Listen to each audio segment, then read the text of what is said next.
طرح کے حقیر اور پست انسان مسلمانوں کے والی اور حاکم ہو سکتے ہیں اور ابو محمد حسن عسکری علیہ السلام کو حاکمیت سے دور کر دیا جائے؟ اب اگلے پیراگراف میں لکھا ہے متوکل لذتوں اور ہنسی مذاق میں منہمک تھا. یہاں پہ حوالہ ہے کتاب کا بین الخلفاء والخلعہ فی العصر العباسی صفحہ نمبر 115. لکھا ہے کہ اس کے گانے بجانے والے 2 ایسے غلام تھے جو کبھی اس سے الگ نہیں ہوتے تھے، اور ان میں سے ایک اس کے لیے سارنگی بجاتا تھا اور دوسرا مزمار بانسری بجاتا تھا. میم زے میم الف را مزمار بانسری بجاتا تھا اور وہ سارنگی اور بانسری کو سننے کے بعد ہی شراب پیتا تھا. حوالہ ہے سمار القلوب صفحہ نمبر 123. پھر لکھا ہے متوکل کی 5000 کنیزیں تھیں. کہا جاتا ہے کہ اس نے سب کے ساتھ جمع کیا تھا. متوکل کے بعض حوالی و موالیوں کا کہنا ہے کہ میں خدا کی قسم کھا کر کہتا ہوں کہ متوکل کثرت جمع کی وجہ سے ہی قتل کیا گیا. حوالہ ہے مرات الزماں جلد نمبر 6 صفحہ نمبر 69. پھر لکھا ہے متوکل کے حوالی موالی خوبصورت کنیزوں اور شرابوں کو پیش کر کے اس سے قربت حاصل کرتے تھے.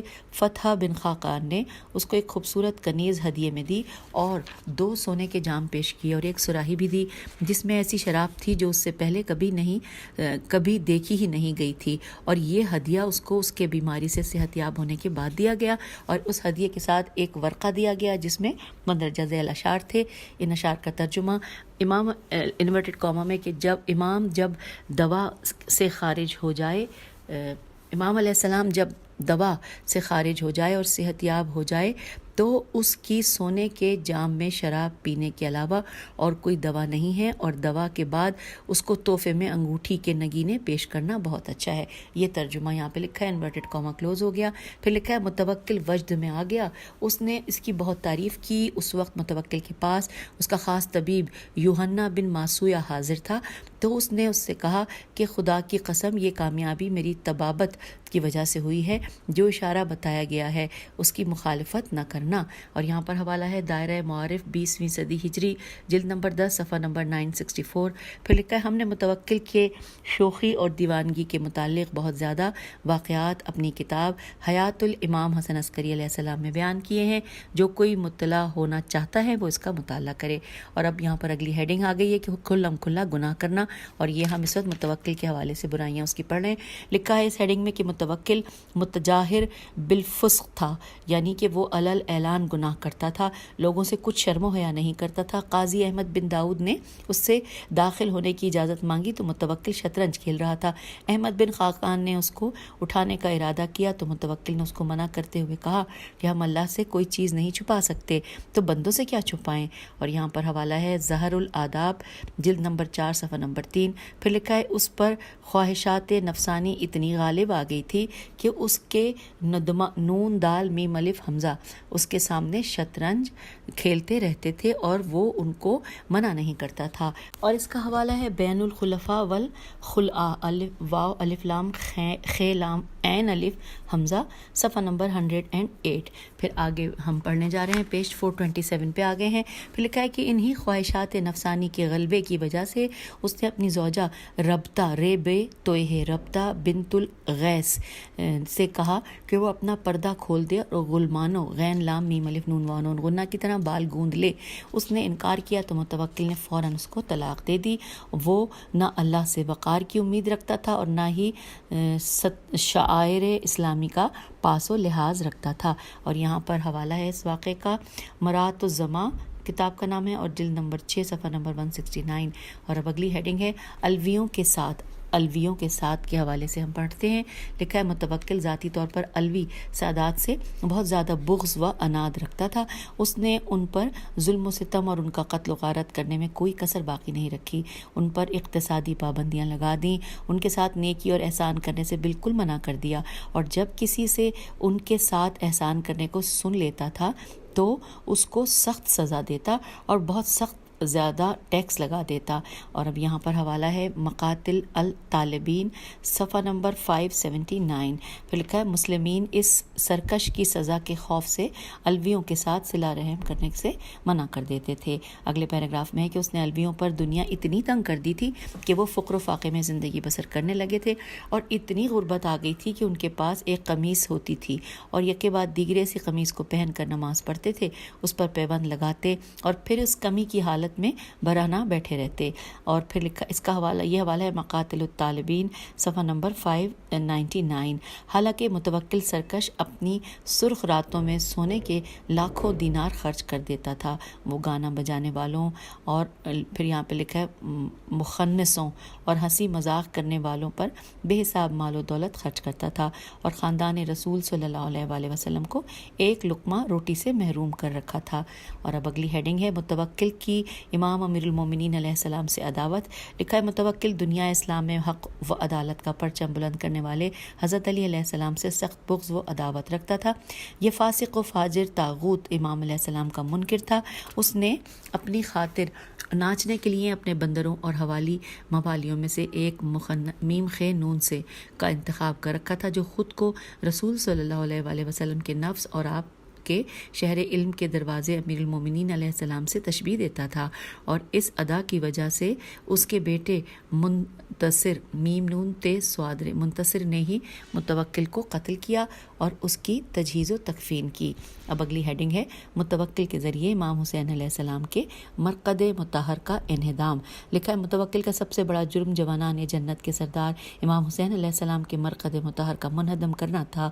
حالانکہ یہ عظیم مرقد, اس عظیم مرقد کا تمام مسلمان جس کا احترام کرتے ہیں, تمام مسلمانوں کے لیے محترم ہے. امام علیہ السلام کے مرقد مطہر پر مختلف ممالک کے زائرین کا ازدحام رہتا ہے, جبکہ بنی عباس کے بادشاہوں کی قبریں زمین پر کوڑے کرکٹ کا ڈھیر ہیں. وہ کتے اور جنگلی جانوروں کی پناہ گاہیں ہیں جو ان کے ظلم و جور کی عکاسی کر رہی ہیں. جب مسلمانوں نے امام حسین علیہ السلام کے مرقد مطہر کو منہدم کرنے سے انکار کر دیا تو اس نے نجس یہودیوں کو اس کو منہدم کرنے کے لیے بھیجا. اس نے سارا مرقد منہدم کر کے اس پر پانی جاری کر دیا, لیکن پانی مرقد کے اوپر نہیں گیا اور چاروں طرف دائرے کی شکل میں جمع ہو گیا. اسی وجہ سے اس کو حائر حسینی کہا جاتا ہے. زری مبارک سے اچھی خوشبو آنے لگی جس کے مانند لوگوں نے اس سے پہلے خوشبو نہیں سونگھی تھی. بے شک یہ اسلامیہ اور شرف و کرامت کی نسیم تھی. جواہری کا کہنا ہے, یہاں پہ شعر ہے, ترجمہ ہم پڑھتے ہیں کہ انورٹڈ کاما میں نے آپ علیہ السلام کی تربت کو سونگھا تو نسیم معطر چلنے لگی, یعنی صحرا و بیابان نے آپ علیہ السلام کی کرامت کی معطر ہوا چلنے لگی. یہاں پہ انورٹڈ کاما کلوز ہو گیا. پھر لکھا ہے مسلمانوں نے متوکل کی سخت مذمت کی, مجلسوں اور جلسوں میں اس پر سب و شتم کیا, نماز کے بعد اس پر بد دعا کی, مکانوں کی دیواروں پر اس کے لیے لعنت لکھی اور اس سلسلے میں یہ اشعار شائع ہو گئے. یہ اشعار پڑھتے ہوئے ہم پیج 429 پہ آ گئے ہیں اور ان اشعار کا ترجمہ پڑھتے ہیں.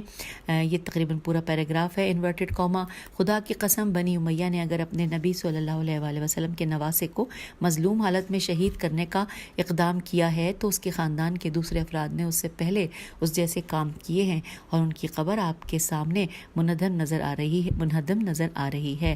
ان کو افسوس ہوا کہ وہ نبی صلی اللہ علیہ وآلہ وسلم کے نواسے علیہ السلام کو شہید کرنے میں شریک نہ ہو سکے, لہٰذا انہوں نے ان کی اس وقت جستجو کی کہ جب ان کی ہڈیاں بوسیدہ ہو چکی تھیں. انورٹڈ کاما کلوز ہو گیا. یہ ہم نے ان اشعار کا ترجمہ پڑھ لیا. حوالہ ہے حیات الامام حسن عسکری علیہ السلام صفحہ نمبر 202. اور اب آئیے آگے پڑھتے ہیں. لکھا ہے زمانہ گزرتا گیا, حکومتیں فنا ہو گئیں, لیکن سید الشہداء کی قبر آج بھی شان و شوکت کے ساتھ باقی ہے اور امت اسلامیہ کے فخر اور عزت کی نشانی کے طور پر باقی رہے گی, جو مسلمانوں کے دلوں کو اپنی طرف مائل کیے ہوئے ہے. اور آپ علیہ السلام کی قبر کے زائرین کی تعداد بیت الحرام کا حج کرنے والوں سے کہیں زیادہ ہے. اور اب آئیے اگلی ہیڈنگ لکھی ہے امام علی نقی علیہ السلام کے ساتھ. یہاں لکھا ہے اس حوالے سے کہ ہم گزشتہ بحث میں امام علی نقی علیہ السلام کے قید خانے میں نظر بند کیے جانے کے متعلق اور شیعوں کو مالی حقوق نہ دیے جانے کے سلسلے میں بیان کر چکے ہیں. اس وقت امام حسن عسکری علیہ السلام کے